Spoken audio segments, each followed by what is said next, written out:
Bonjour et bienvenue dans mon journal de lecture. Aujourd'hui, Des enfants dans les arbres, Alexandre Voisard, un livre d'enfance, un livre d'arbres, un livre de nature, un livre publié aux éditions d'Autre part, mais un livre un peu d'ici quand même.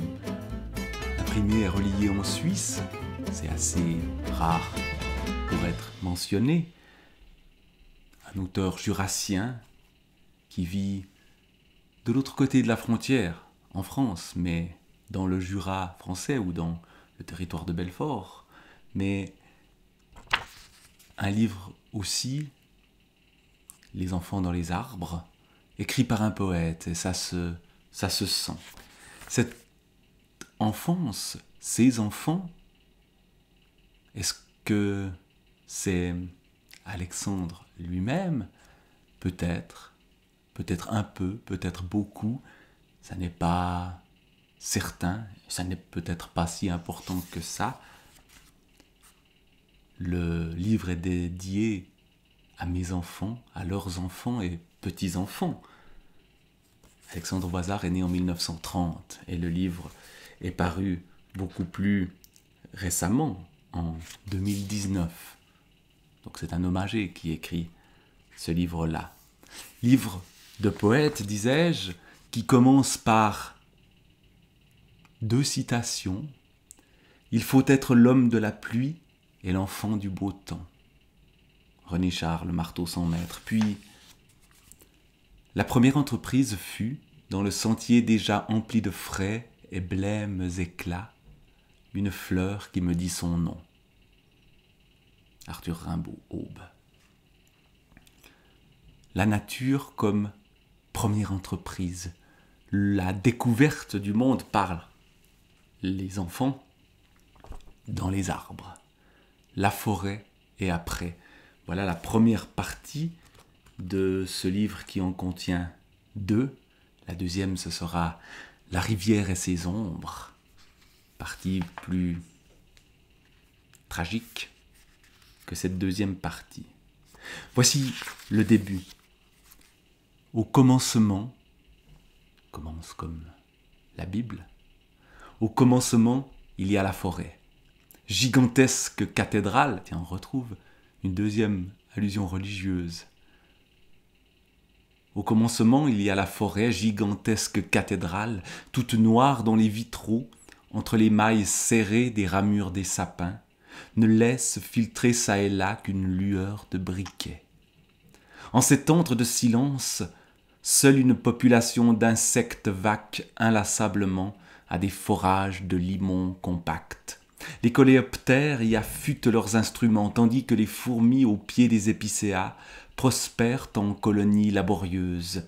Au-dessus d'elles, dans les branches, on aperçoit les coccinelles causant commerce avec des caravanes de pucerons. Et sous l'écorce déjà, les scolites inventent l'écriture. Tous alors font fi de l'abeille divagant et maçonnant en une cavité haut placée.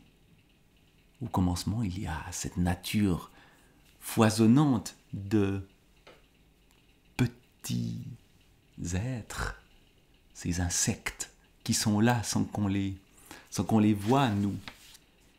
Et puis, dans cette forêt, bien sûr, les enfants vont jouer. Les enfants vont jouer dans un lieu qui s'appelle la Combe aux Juifs.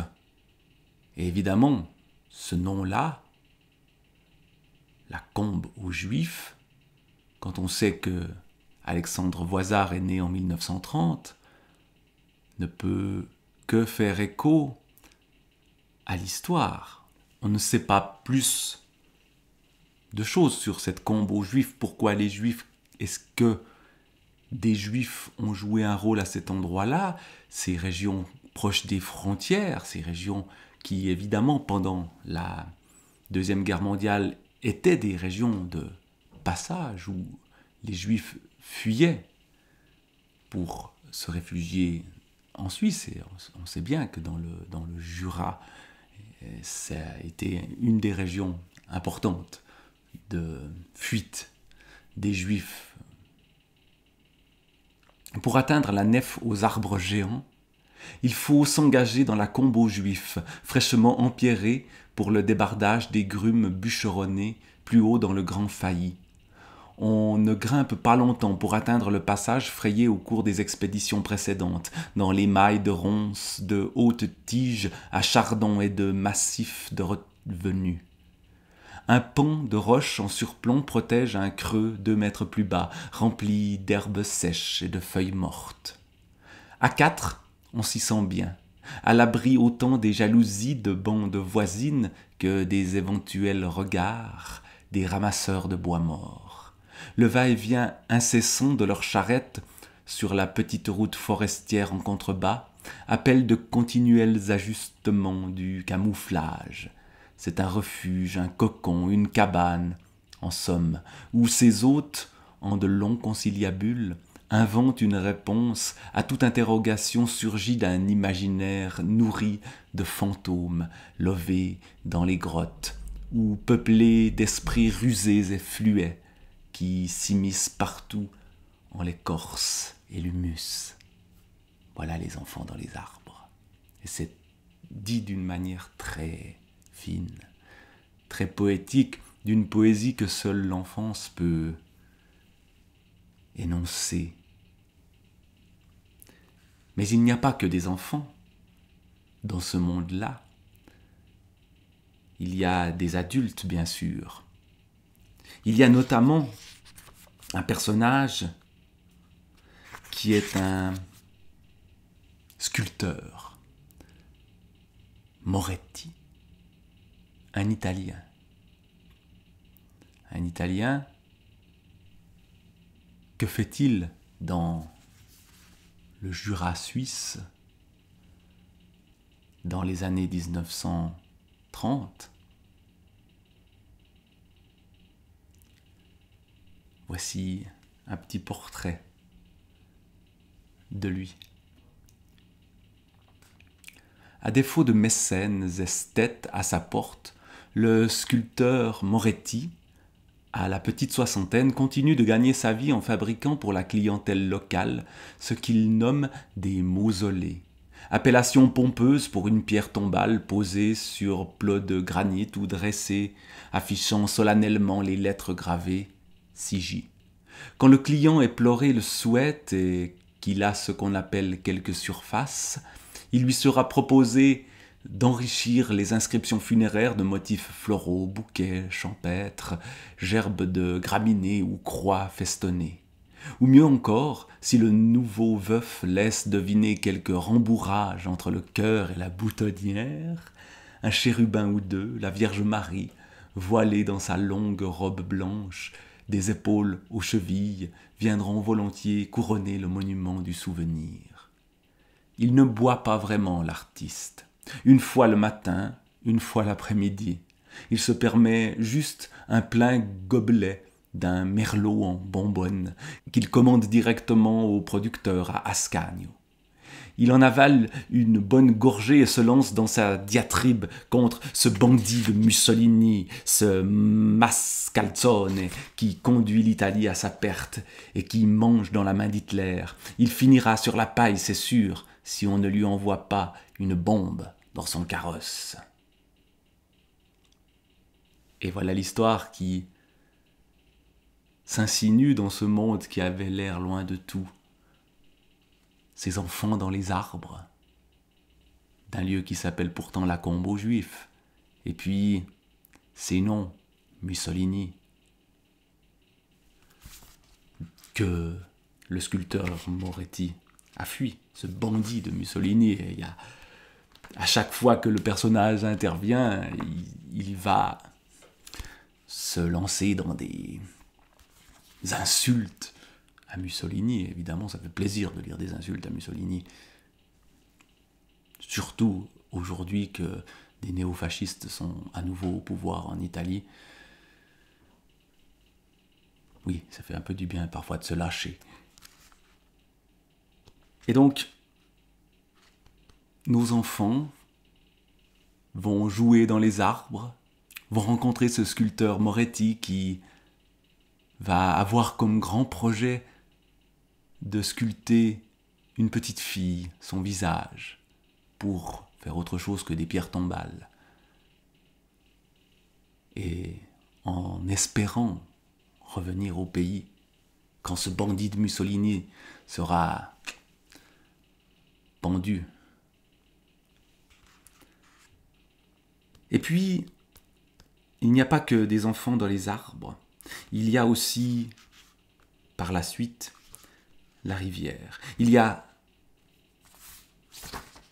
la rivière et ses ombres. L'eau. L'eau sur laquelle se penche l'enfant de 7 ans, appuyé contre la balustrade d'un petit pont. L'eau de courant se mêlant avec fougue presque sous ses pieds. Que d'interrogations elle suscite. D'où viennent-ils ces torrents d'écume surgissant au point de rencontre d'apparentes ennemies? Que veulent-elles? Qu'ont-elles à se dire?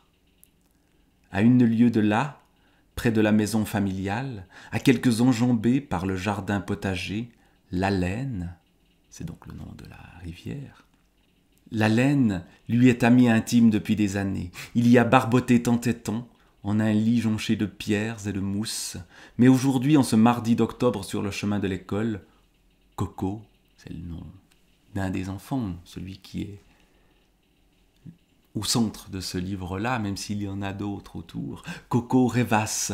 Cette eau tumultueuse sous le petit pont n'est certes pas du même tonneau, et pas davantage de la même pluie qui a alimenté, ces jours et ces nuits-là, la laine du pont d'Able, loin en aval, où les creux et les anses se sont remplis pour transfigurer la rivière.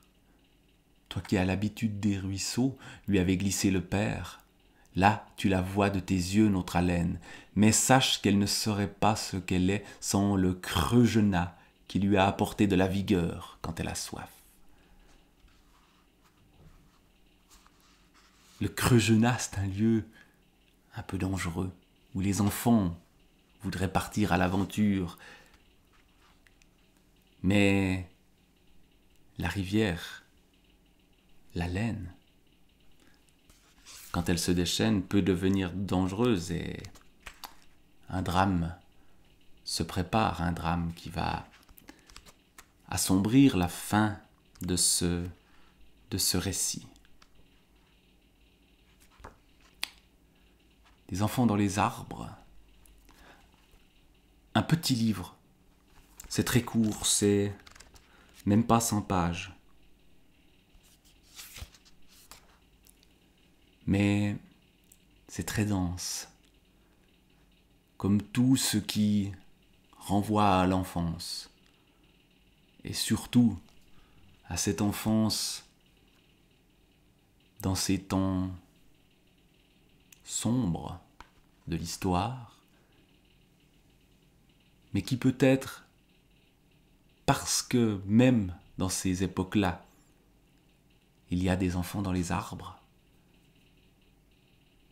redonne de la couleur à ce qui nous paraît si terne, si noir.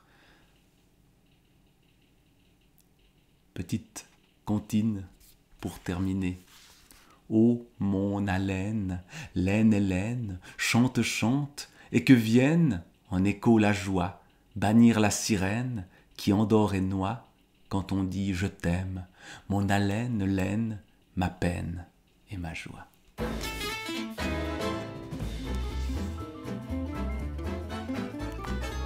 Les enfants dans les arbres, Alexandre Loisel.